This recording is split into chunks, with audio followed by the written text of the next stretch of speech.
বলেছে যে hybrid pitch প্রযুক্তি ব্যবহার করা ভারতের প্রথম স্টেডিয়াম কোনটা, অর্থাৎ হাইব্রিড পিচ এখানে ইউজ করা হবে।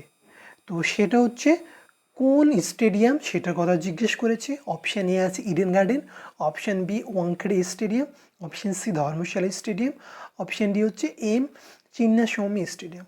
তো প্রথমে জানা যাক যে হাইব্রিড পিচ কী জিনিস। অ্যাকচুয়ালি হাইব্রিড পিচ হচ্ছে অত্যাধুনিক উন্নত টেকনোলজি ব্যবহার করা। এটার মেন কাজ হচ্ছে to reduce wear and tear, improve pitch recovery and maintain consistence bounce and space.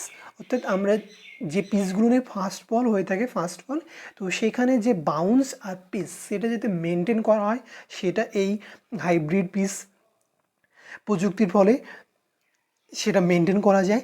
এছাড়া হচ্ছে সেখানে যে ওয়াটার অর্থাৎ ফগ হয়ে থাকে বা বৃষ্টি হলে কী হয়ে যায়, ড্রেনেজের সিস্টেম আছে সেইগুলো ইমপ্রুভ করা হয়ে থাকে। অর্থাৎ হাইব্রিড পিচ অনেকগুলো সুবিধা দিয়ে থাকে। তো সেই সুবিধাশালী যে স্টেডিয়াম সেটা কোনটা?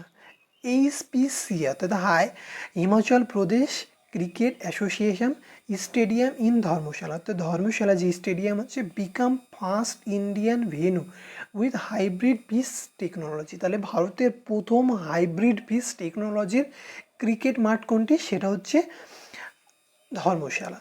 তোমরা ধর্মশালা ক্রিকেট স্টেডিয়াম দেখে থাকবে, সেটা হচ্ছে ভারতের সবথেকে সুন্দরতম একটা ক্রিকেট স্টেডিয়াম। তো আমাদের কারেক্ট অ্যান্সার হচ্ছে option C, Dharamshala stadium is a correct answer.